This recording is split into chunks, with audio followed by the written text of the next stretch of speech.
Hello everyone, मेरा नाम है प्रवीण सिंह और आप सब देख रहे हैं द प्रवीण सिंह शो। खबर तो आप सबने सुनी ली होगी। हमारे प्यारे यूएसए के डोनाल्ड ट्रम्प भाई साहब, जिन्होंने जो गांजा फूका था उसका नशा फाइनली अब उतर चुका है। क्योंकि जो कांड, कारनामा, स्कैम या फिर इसको जो भी नाम दे सकते हैं आप, ये सब हरकतें कोई गांजा पिया हुआ आदमी ही कर सकता है। तो बात कुछ ऐसी है कि डोनाल्ड ट्रम्प भाई साहब ने एक रेसिप्रोकल टैरिफ रेट अनाउंस किया था, जो उनके अकॉर्डिंग काफ़ी स्मार्ट मूव था यूएस गवर्नमेंट का, विदाउट कुछ प्रिकॉशन लिए। अगर इस रेसिप्रोकल टैरिफ को आप समझना चाहते हैं तो ये बहुत ही सिंपल है। फॉर एग्जांपल, अगर इंडिया यूएस से कोई भी चीज़ें इंपोर्ट कर रहा है और उस पर अगर 50% टैक्स लगा रहा है, तो यूएसए भी अगर इंडिया की कोई भी चीज़ें इंपोर्ट कर रहा है तो एटलीस्ट उसके ऊपर 25% टैक्सेस लगाएगा। भाई साहब का ये स्टेप इतना प्यारा था कि यूएसए के वॉल स्ट्रीट में नियरली $6.6 ट्रिलियन का लॉस बेयर किया है। $6.6 ट्रिलियन वैल्यू इतना बड़ा होता है कि पूरे वर्ल्ड में एक्सेप्ट यूएसए एंड चाइना किसी भी कंट्री की जीडीपी भी इतनी बड़ी नहीं है भाई साहब। इंडिया की जीडीपी भी अगर आप देखेंगे तो $3.5 ट्रिलियन के नियर बाय है। फिलहाल के लिए यूएस गवर्नमेंट ने और ट्रम्प भाई साहब ने इस स्टेप पे पॉज लिया है 90 डेज के लिए और फ्लैट टैरिफ रेट लगाया है 10% on each and every countries accept China. 125% का उनके ऊपर टैरिफ रेट लगाया। अब इतनी बड़ी गलती करने के बाद एक्सक्यूज़ में कुछ ना कुछ तो बोलना ही पड़ेगा। तो यूएस गवर्नमेंट इसके बैकअप में ये चीज़ बोलती है कि it was a art of negotiation, so that अलग अलग कंट्रीज़ के डेलीगेट्स और लोग आएँ, उनसे नेगोशिएट करें ताकि वो अपने टैरिफ रेट्स कुछ हद तक बढ़ा पाएँ। बट मैं आपको बता दूँ, ये किसी भी तरह का आर्ट ऑफ नेगोशिएशन नहीं था। वहाँ की investment banking firm JP Morgan and Goldman snatch, इन्होंने तो ये तक बोल दिया था कि वर्ल्ड वाइड रिसेशन आ सकता है डोनाल्ड ट्रम्प की स्टेप्स की वजह से। ऑल्सो जो गवर्नमेंट बॉन्ड थे वो वर्ल्ड वाइड हाई वॉल्यूम पे सेल हो रहे थे हमारे भाई साहब के इस स्टेप की वजह से। मैंने भी इस केस पे कुछ एनालिसिस की है and according to me and मेरी मीडिया रिपोर्ट्स, अगर डोनाल्ड ट्रम्प वापस से कुछ दिन के बाद जो रेसिप्रोकल टैरिफ रेट लाए थे उसको वापस हर कंट्रीज़ पे सेम रेट्स पे अगर लागू करते हैं तो इससे इंडिया के लिए विन विन अपॉर्चुनिटी हो सकती है ग्लोबल मार्केट में।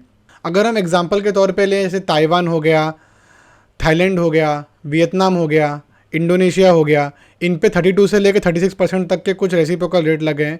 और हमारी नेबरिंग कंट्रीज़ जो चाइना है, जो ग्लोबली सबसे बड़ी एक्सपोर्टर्स होती है, उनके ऊपर 125% का रेसिप्रोकल रेट लगाया गया है। अब इस बात को समझिए कि यूएसए हमेशा से इम्पोर्ट पे डिपेंडेंट रहा है because of only one reason, cheap labour जो होते हैं वो यूएसए में पाए ही नहीं जाते हैं।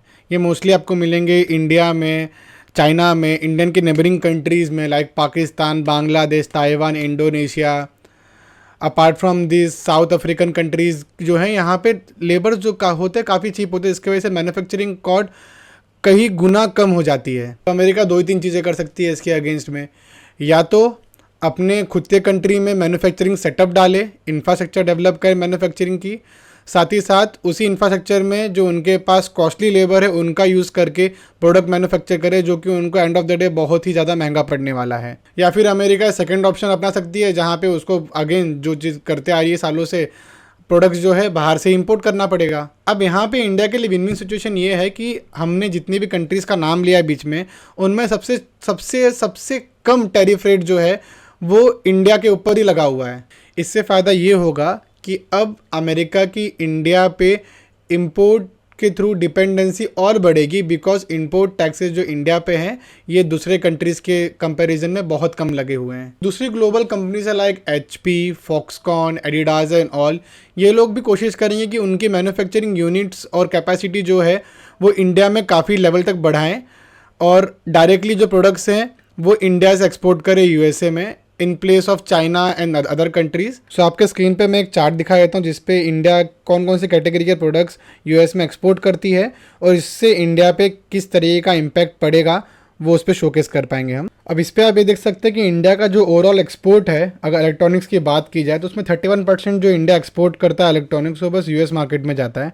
और इसकी शेयर्स जो है काफ़ी बढ़ सकती है बिकॉज हमको हमारी नेबरिंग कंट्री स्पेसिफिकली चाइना, जो कि हमसे फाइनेंशियली एंड इकोनॉमिकली बहुत स्ट्रॉन्ग है, उनका कुछ शेयर्स हमको मिल पाएगा। Followed by pharmaceuticals, mineral fuels, textile, clothings ये एंड ऑर्गेनिक केमिकल्स में भी इंडिया को इसमें एड ऑन ही मिलेगा। अगर मॉडरेट्स की बात की जाए, मॉडरेट इम्पैक्ट की बात की जाए, तो इसमें भी कुछ कुछ कैटेगरी फॉल होती हैं। For example iron and steel products. Iron and steel product के बारे में मैं आपको कुछ बताना चाहता हूँ। फॉर एग्जांपल जैसे कि इंडिया में एक कंपनी है JSW स्टील। अब उसके जो ओवरऑल शेयर्स है, उसके ओवरऑल शेयर्स में 14% शेयर जो आता है उसको बस US के थ्रू ही आता है, तो उसमें थोड़ा बहुत इम्पैक्ट दिख सकता है। और कुछ केमिकल प्रोडक्ट्स के सेगमेंट में भी इसमें मॉडरेट इम्पैक्ट दिखाई दे रहा है। नेगेटिव इम्पैक्ट की अगर बात की जाए तो fish and marine products followed by plastics में नेगेटिव इम्पैक्ट गिरने वाला है। गाइस, ये थी मेरी छोटी सी एनालिसिस हमारे गोलू मोलू भाई साहब के कारनामों की। अगर आपको मेरा वीडियो थोड़ा भी इन्फॉर्मेटिव लगा है तो प्लीज़ इस पर लाइक, कमेंट और सब्सक्राइब ज़रूर कर दीजिएगा, ताकि मैं भी मोटिवेटेड रहूँ और ऐसे ही वीडियोस आपके सामने लाते रहूँ। टिल देन, जय हिंद, वंदे मातरम।